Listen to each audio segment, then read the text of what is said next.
Here's perhaps one of the most important thoughts about presenting or communicating anything at all, and I find this is particularly bad for experts or people with a specialist kind of skill that they're trying to communicate to people. And that lesson is that it's not really about you.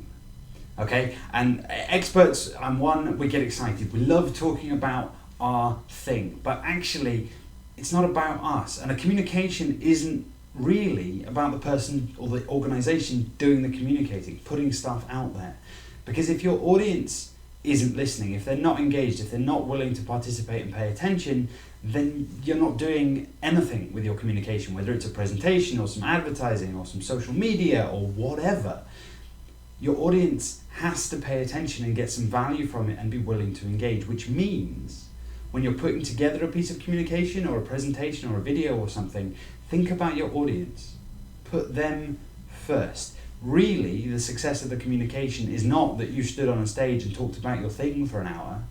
It's that your audience got some meaning or some value from what it was you talked about.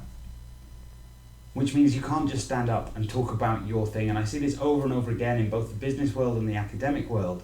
Put your audience first.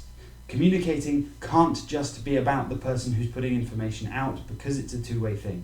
Your audience have to engage and pay attention. And the only way to do that is to think about them when you are putting the communication or the presentation together. What is it that is going to interest them and get them to listen? It's not about you. Leave the ego at the door, climb down off the high horse, and think about your audience.